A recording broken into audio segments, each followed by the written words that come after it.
ഇക്കഴിഞ്ഞ നിയമസഭാ തെരഞ്ഞെടുപ്പിൽ കോഴിക്കോട് മണ്ഡലത്തിൽ കോൺഗ്രസിന്റെ പ്രകടനം വട്ടപൂജ്യമാണ്. ഇനി ഒരു തിരിച്ചുവരവ് ഇല്ല എന്ന് രാഷ്ട്രീയ നിരീക്ഷകർ വിധിയെഴുതിയിടത്തു നിന്ന് കോൺഗ്രസ് തിരിച്ചുവരവ് നടത്തി.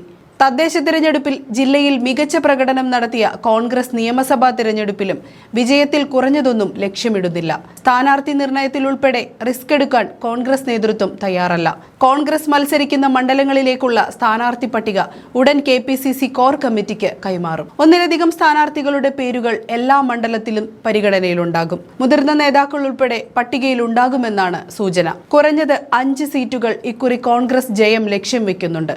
ബേപ്പൂർ സീറ്റിൽ PV അൻവറിന്റെ പേര് സജീവമായി പറഞ്ഞു കേൾക്കുന്നുണ്ട് എങ്കിലും മലപ്പുറത്തെ തവനൂർ, താനൂർ മണ്ഡലങ്ങളിൽ ഒന്നിൽ അദ്ദേഹം മത്സരിക്കാനാണ് സാധ്യതയെന്നാണ് ജില്ലയിലെ കോൺഗ്രസ് നേതാക്കളുടെ വിലയിരുത്തൽ.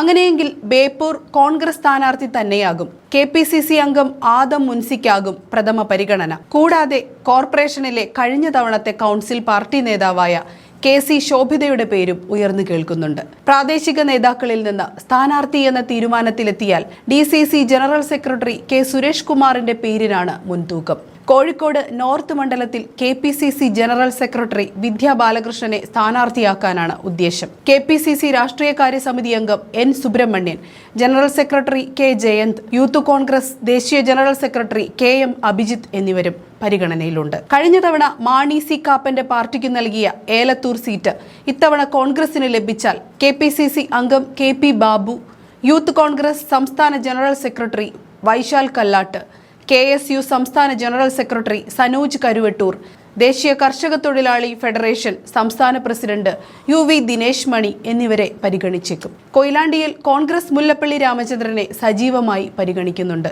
തീരുമാനം ഹൈക്കമാൻഡിൽ നിന്നും വരുമെന്നാണ് മുല്ലപ്പള്ളിയുടെ നിലപാട്. മുല്ലപ്പള്ളി അല്ലെങ്കിൽ DCC പ്രസിഡന്റ് K പ്രവീൺ കുമാറിനാകും ഇവിടെ സ്ഥാനാർത്ഥിയാവുക. N സുബ്രഹ്മണ്യൻ, വിദ്യാ ബാലകൃഷ്ണൻ എന്നിവരുടെ പേരും കൊയിലാണ്ടിയിലേക്ക് പരിഗണിക്കുന്നുണ്ട്. പേരാമ്പ്ര ഇക്കുറി കോൺഗ്രസിനു ലഭിച്ചാൽ പ്രഥമ പരിഗണന K പ്രവീൺ കുമാറിനു തന്നെയാണ്.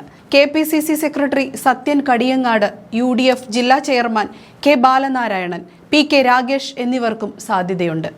ബാലുശ്ശേരിയിൽ ഇക്കുറി KSU ജില്ലാ പ്രസിഡന്റ് VT സൂരജിനാണ് പ്രഥമ പരിഗണന. വനിതാ സ്ഥാനാർത്ഥി വേണമെന്ന തീരുമാനത്തിലെത്തിയാൽ ദളിത് കോൺഗ്രസ് ജില്ലാ president Sheethal Raj, KPCC vice president Ramya Haridas എന്നിവരിൽ ആർക്കെങ്കിലും അവസരം ലഭിക്കും. കൂടാതെ DCC general secretary VS Abhilash, VT Surendran എന്നിവർക്കും സാധ്യതയുണ്ട്.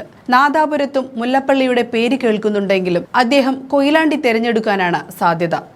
അങ്ങനെ വന്നാൽ KPCC സെക്രട്ടറി I മൂസയാകും നാദാപുരം സ്ഥാനാർത്ഥി. 10 വർഷം DCC ഭാരവാഹി എന്ന നിലയിൽ നാദാപുരത്തിന്റെ ചുമതലക്കാരനായിരുന്നു മൂസ. KPCC അംഗം VM ചന്ദ്രൻ, മുതിർന്ന നേതാവ് അച്യുതൻ പുതിയടത്ത് എന്നിവർക്കും സാധ്യതയുണ്ട്. KPCC കോർ കമ്മിറ്റി പേരുകൾ ക്രോഡീകരിച്ച് തിരഞ്ഞെടുപ്പ് സ്ക്രീനിംഗ് കമ്മിറ്റിക്ക് നൽകും. എന്തായാലും നേരത്തെ പറഞ്ഞ പോലെ 5-ൽ കുറഞ്ഞ സീറ്റുകൾ ഇവിടെ കോൺഗ്രസ് പ്രതീക്ഷിക്കുന്നില്ല.